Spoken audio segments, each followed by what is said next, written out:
Good afternoon, good evening, Facebook, family, social media experts, whatever, IG, Snapchat, whoever you are out there. If you catching this video, you are a person of culture. I'm glad to see you. Oh, and Shenra Kwaila Li Xiaolong. Happy birthday, Little Dragon, aka Bruce Lee. Moving on. But not forgotten, obviously. Anyway, so what we're here for today is, after that awkward pause, is talk about something that I've been meaning to talk about for a while now. I probably should talk about it early on. You already know the drill. So, you've decided to take up a career, law enforcement. You're 5'0", you're wearing a badge, you're the fuzz, the man, pigs. I don't know. Anyway, so you are wanting to get into the game, but here's something that you need to know. Some things that you need to know from a tactical standpoint. And that's why you're here, because this channel is about martial arts tactics, whether it be in a tournament, in the ring, everyday life, at school, wherever you may be dealing with conflict. Well, law enforcement increases your probability of conflict by a factor of maybe 100, maybe even 1,000, give or take, depending on what you do and who you are. So, from that standpoint, the first thing I will address is, yes, law enforcement allows you to carry firearms. Now, let me say this about firearms. As a big proponent of the Second Amendment, I love guns. I love what they can offer to... They are the great equalizer, but in the wrong hands, we obviously know that they can be a problem. That said, guns are not the be-all, end-all of combat. Again, what if you get disarmed? What if your gun jams? What if you run out of bullets?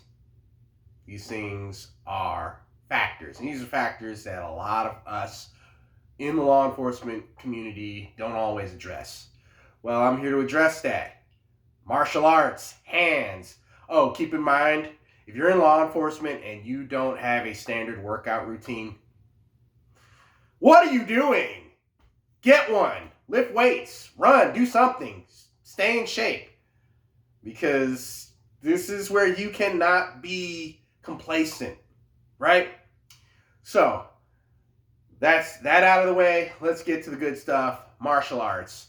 So what martial arts should you do if you are working in law enforcement, whether you are a police officer, deputy sheriff, security, Fed, FBI, ATF? What martial arts should you do? Well, keep in mind, if you are wearing the standard uniform of most law enforcement, slacks, a button-up shirt, and a utility belt with all your weapons on it, you've got to have a martial art that adjusts for that, right? And if you're wearing a gun belt, the utility belt where you have a sidearm, it truncates your lower body movements. I.e., basically, if you plan on throwing high kicks in a gun belt, well, you're planning to lose, because it's harder to do. And I'm not saying you can't do it, but it will slow you down. And for anybody who's ever been in a fight, hand-to-hand combat struggle, or melee weapons, every second counts.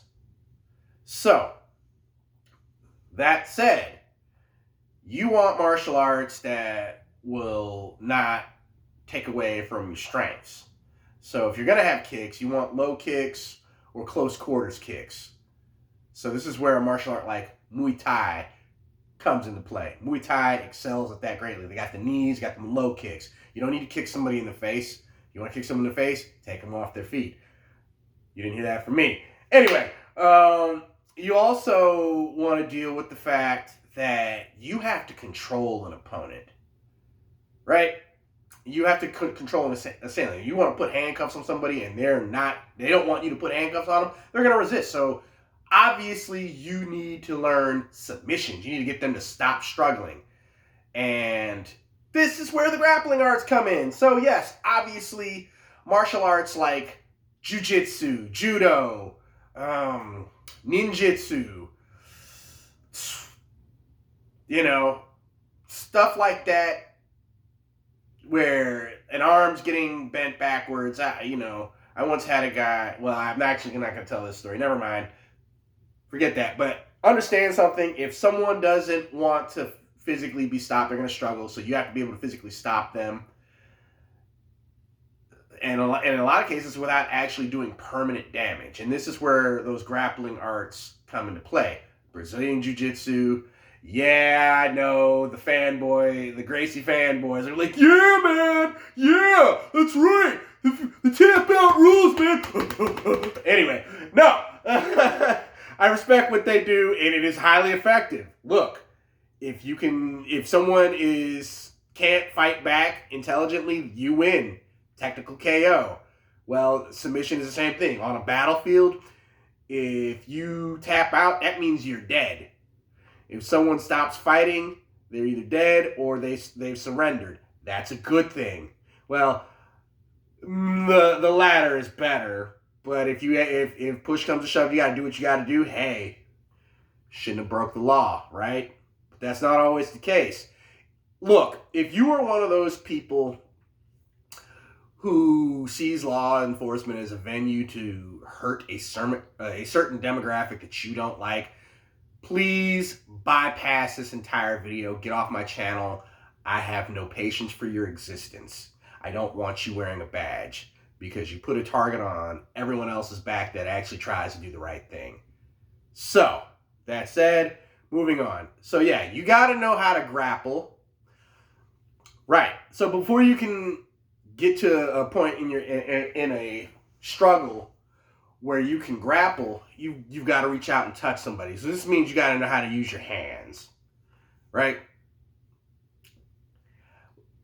And with that said, to me, here's some hand styles that I would suggest that you would learn to be an effective combatant while wearing a badge.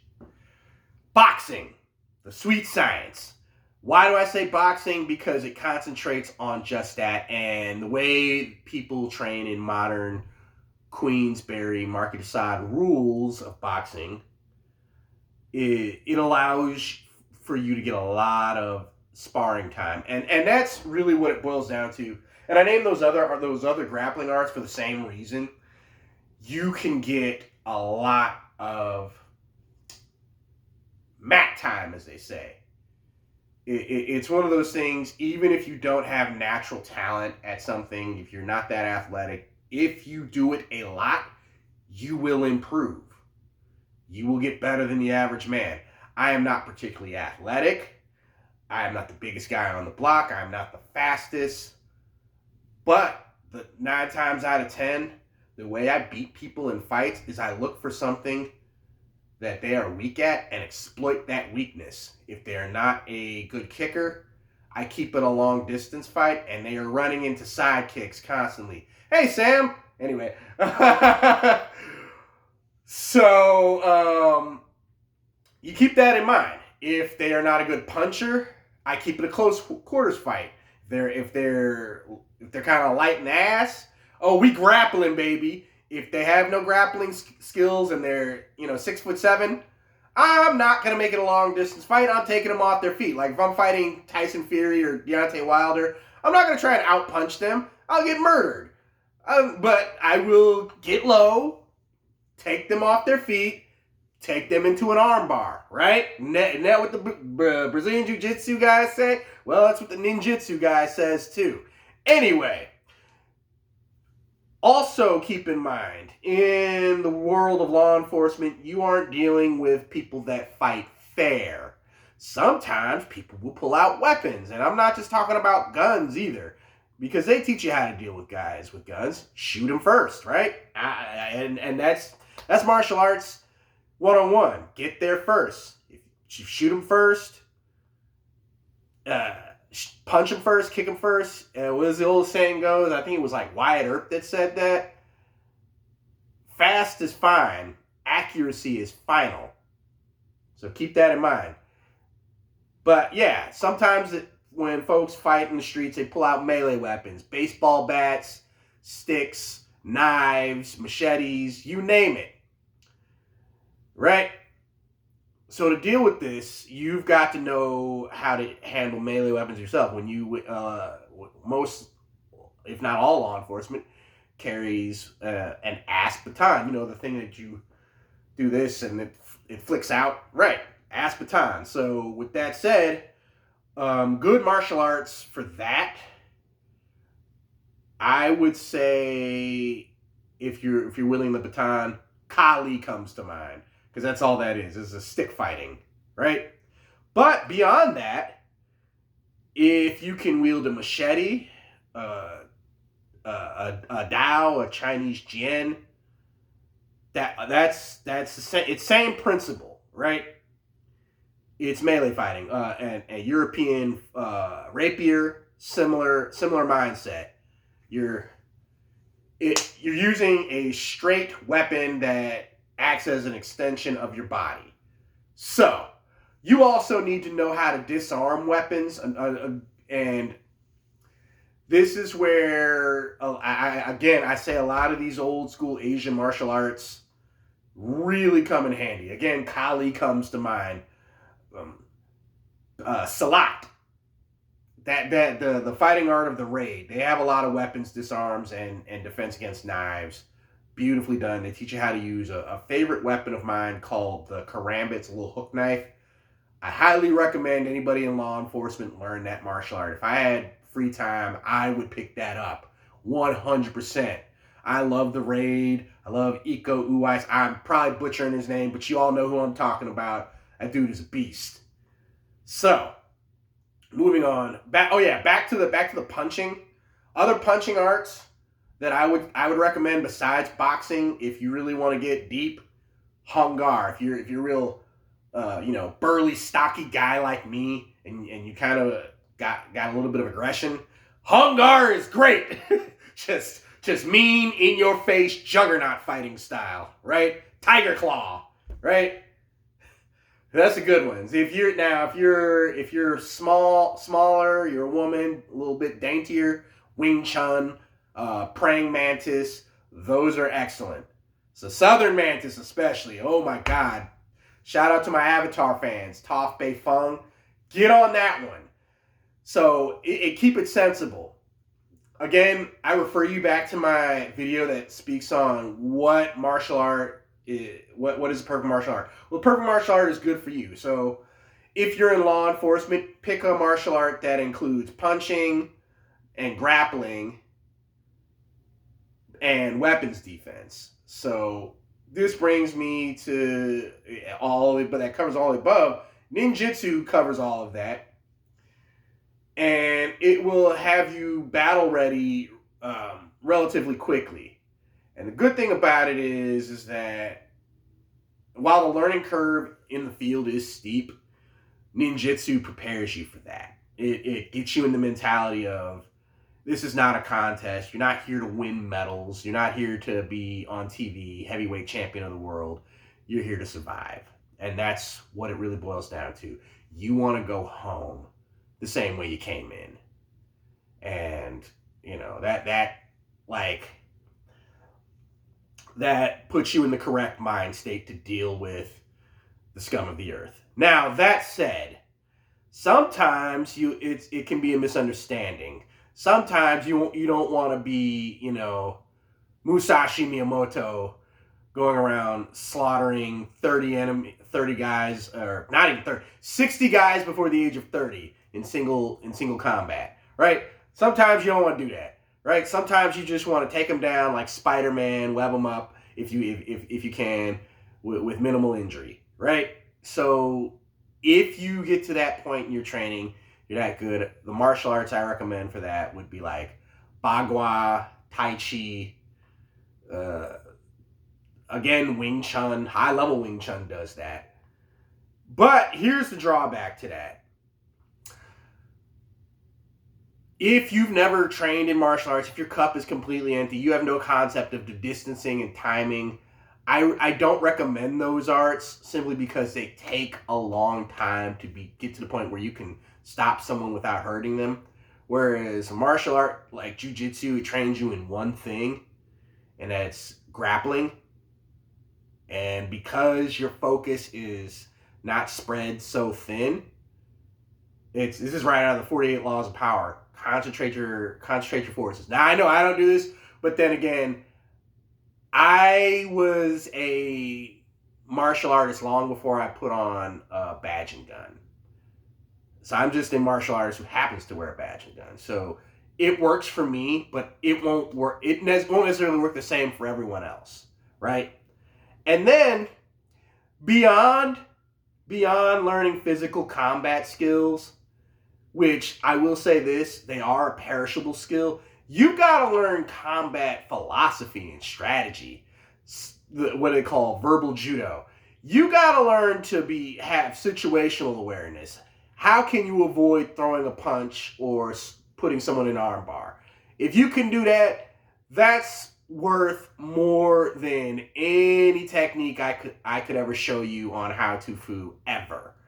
That's, to me, like, even Sun Tzu himself would reward his soldiers if they managed to complete a task, like, without, causing death and engaging in combat. If they can win a battle without actually fighting, he rewarded them handsomely, because war is hell.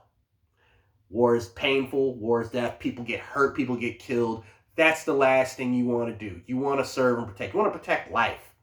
And that's the philosophy I think we all in law enforcement could use. Yeah, there are people who bring out our darker tendencies, but the great thing about martial arts is at the end of the day, it is not about fighting. It's about self-cultivation, being a better person. You learn to fight so you don't have to. But if you need to, you can come out on top. And so, with that said, again, let me repeat, have a martial art that deals with weapon defense, punching. If you're going to kick, don't kick high. Concentrate on kicking high. Be effective at your kicking. Sweeps, low kicks, knees, good. And also you want a martial art that controls. So, your grappling arts. Grappling, weapons defense, punching, low kicks. Always keep that in mind. And realize the philosophy of fighting without fighting. Win before the punch is thrown, before the weapon is drawn. And with that said, if you like what you saw, like, share, and subscribe. Ring that bell icon. Leave comments, and we can keep this discussion going. And with that said, Turtle Sage signing off.